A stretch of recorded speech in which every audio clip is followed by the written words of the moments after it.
Hello ಎಲ್ಲರೂ ಹೇಗಿದ್ದೀರಾ? ನಾನಿವತ್ತು ಕ್ವಿಕ್ಕಾಗಿ ಮದುವೆ ಮನೆಯಲ್ಲಿ ಮಾಡುವಂಥ ರಸಮ್ ಅಥವಾ ತೊಗರಿಬೇಳೆ ತಿಳಿ ಸಾಂಬಾರು ಅಂತನಾದರೂ ಕರಿಬೋದು.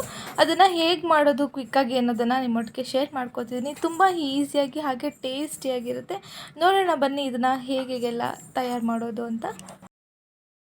ಸೊ ನಾನಿಲ್ಲಿ ಒಂದು ಅರ್ಧದಿಂದ ಮುಕ್ಕಾಲು ಕಪ್ಪಷ್ಟು ತೊಗರಿಬೇಳೆ ತೊಗೊಂಡಿದ್ದೀನಿ. ಇದು ತೊಗರಿಬೇಳೆ ಚೆನ್ನಾಗಿ ತೊಳೆದ್ಬಿಟ್ಟು ಇದನ್ನು ನಾನು ಬೇಯೋದಕ್ಕೆ ಇಟ್ಕೊತಾ ಇದ್ದೀನಿ.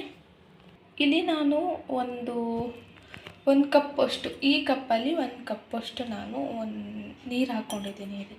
ಇದಕ್ಕೆ ನಾನು ತೊಳೆದಿಟ್ಕೊಂಡಿರುವಂಥ ತೊಗರಿಬೇಳೆನ ಮಿಕ್ಸ್ ಮಾಡ್ತಾಯಿದ್ದೀನಿ.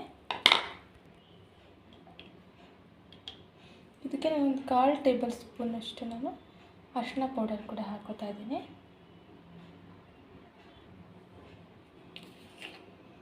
ಹಾಗೆ ಅದೇ ಸ್ಪೂನಲ್ಲಿ ಒಂದು ಅರ್ಧ ಸ್ಪೂನಷ್ಟು ಸಾಲ್ಟ್ ಹಾಕಿದ್ದೀನಿ. ಇಲ್ಲಿ ನಾನು 1 ಸ್ಪೂನಷ್ಟು ಕುಕ್ಕಿಂಗ್ ಆಯಿಲ್ನ ಆ್ಯಡ್ ಮಾಡ್ತಾಯಿದ್ದೀನಿ. ಚೆನ್ನಾಗಿ ಮಸಿಯೋ ಥರ ಒಂದು 3ರಿಂದ 4 ವಿಷಲ್ನ ನಾನು ಮಾಡ್ಕೋತೀನಿ. ಇಷ್ಟು ಹುಣಸೆಹಣ್ಣ ತೊಳೆದು ಅದಕ್ಕೆ ನೆನೆ ಹಾಕೋದಕ್ಕೆ ಸ್ವಲ್ಪ ನೀರು ಹಾಕಿ ನೆನೆಯೋದಕ್ಕೆ ಇಟ್ಕೋತಾ ಇದ್ದೀನಿ. ತೊಗರಿಬೇಳೆ ಒಂದು 4ರಿಂದ 5 ವಿಷಲ್ ಚೆನ್ನಾಗಿ ಮಸಿಯೋ ಹಾಗೆ ನಾನು ಇದನ್ನು ವಿಷಲ್ ಮಾಡ್ಕೊಂಡಿದ್ದೀನಿ. ಇಲ್ಲಿ ನಾನು ಕರಿಬೇವಿನ ಸೊಪ್ಪು ಹಾಗೆ ಹಸಿರು ಮೆಣಸಿನ್ಕಾಯಿ, ಒಣಮೆಣಸಿನ್ಕಾಯಿ ಹಾಗೆ ಒಂದು 4ರಿಂದ 5 ಬೆಳ್ಳುಳ್ಳಿನ ಸಿಪ್ಪೆ ಸುಲಿದು ಜಜ್ಜಿಟ್ಕೊಂಡಿದ್ದೀನಿ. ಸ್ವಲ್ಪ ಹುಣಸೆ ಹಣ್ಣನ್ನ ನೆನೆ ಹಾಕಿಟ್ಕೊಂಡಿದ್ದೀನಿ. ಹಾಗೆ ಟೊಮೆಟೊ ತೊಗೊಂಡಿದ್ದೀನಿ. ಒಂದು ಪ್ಯಾನಲ್ಲಿ ಆಯಿಲ್ ಹಾಕ್ಬಿಟ್ಟು ಅದಕ್ಕೆ ಸ್ವಲ್ಪ ಜೀರಿಗೆ, ಸಾಸಿವೆ, ಕರಿಬೇವಿನ ಸೊಪ್ಪು ಹಾಗೆ ಬೆಳ್ಳುಳ್ಳಿ, ಒಣಮೆಣಸಿನ್ಕಾಯಿ, ಹಸಿರು ಮೆಣಸಿನ್ಕಾಯಿ ಎಲ್ಲನೂ ಹಾಕಿಬಿಟ್ಟು ಚೆನ್ನಾಗಿ ಫ್ರೈ ಮಾಡ್ಕೋಬೇಕಾಗತ್ತೆ.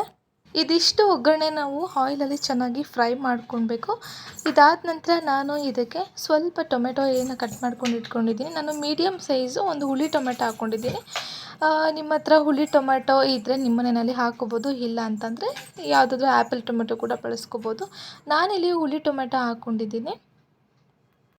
ಹುಳಿ ಟೊಮೆಟೊ ಹಾಕಾದ ನಂತರ ಸ್ವಲ್ಪ ಒಂದು ಅರ್ಧ ಟೇಬಲ್ ಸ್ಪೂನಷ್ಟು ನಾನು ಸ್ವಲ್ಪ ಸಾಲ್ಟ್ ಹಾಕ್ಕೊಂಡಿದ್ದೀನಿ. ಸಾಲ್ಟ್ ಹಾಕ್ಕೊಂಡು ಇದನ್ನು ನಾವು ನೀಟಾಗಿ ಸ್ಮ್ಯಾಶ್ ಆಗೋವರೆಗೂ, ಅಂದರೆ ಟೊಮೆಟೊ ತುಂಬ ಸಾಫ್ಟಾಗಿ ಬರೋವರೆಗೂ ನಾವು ಆಯಿಲಲ್ಲಿ ಹೀಗೆ ಫ್ರೈ ಮಾಡ್ಕೋಬೇಕಾಗತ್ತೆ.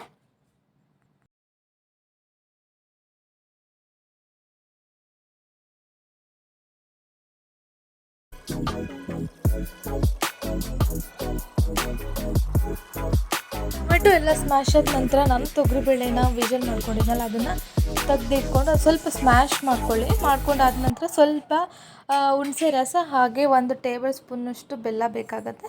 ಹಾಗೆ ನಿಮ್ಮಲ್ಲಿ ನೀವು ಯಾವುದು ಯೂಸ್ ಮಾಡ್ಕೋತೀರಾ ರಸಮ್ ಪೌಡರ್, ನಾನಿಲ್ಲಿ MTRದು ರಸಮ್ ಪೌಡರ್ ತೊಗೊಂಡಿದ್ದೀನಿ. ಅದನ್ನು ನಾನು ಒಂದು 4 ಟೇಬಲ್ ಸ್ಪೂನಷ್ಟು ನಾನು ರಸಮ್ ಪೌಡರ್ನ ಹಾಕಿ ಹೀಗೆ ಗಟ್ಟಿ ಇರುವಾಗಲೇ ಸ್ವಲ್ಪ ಒಂದು 2-3 ಕುದಿನ ಚೆನ್ನಾಗಿ ಕುದಿಸ್ಕೋಬೇಕಾಗತ್ತೆ.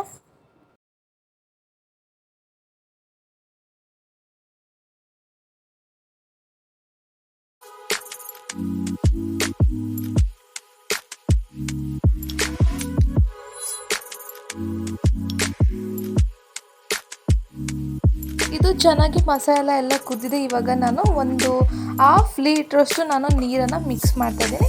ನೀರನ್ನ ಮಿಕ್ಸ್ ಮಾಡಿದ ನಂತರ ನಾವು ಇದು ಚೆನ್ನಾಗಿ ಕುದಿಸಿದ್ರೆ, ಆಮೇಲೆ ಕುದಿಸಿ ಆದ ನಂತರ ನೋಡಿ ನಿಮಗೆ ಟೇಸ್ಟ್ಗೆ ಸಾಲ್ಟ್ ಏನಾದರೂ ಕಡಿಮೆ ಆಗಿದೆ ಅನಿಸಿದ್ರೆ ಖಂಡಿತ ನೀವು ಸಾಲ್ಟ್ ಕೂಡ ಆ್ಯಡ್ ಮಾಡ್ಕೋಬೋದು. ಸೊ ಫೈನಲ್ ಆಗಿ ಈ ಥರ ಬಂದಿದೆ. ತುಂಬಾ ಟೇಸ್ಟಿಯಾಗಿತ್ತು, ಹಾಗೆ ತುಂಬ ರುಚಿಯಾಗಿತ್ತು. ನೀವು ಕೂಡ ಮನೆಯಲ್ಲಿ ಟ್ರೈ ಮಾಡಿ ಹಾಗೆ ಹೇಗಿತ್ತು ಅಂತ ಕಮೆಂಟ್ಸಲ್ಲಿ ತಿಳಿಸಿ. Thank you.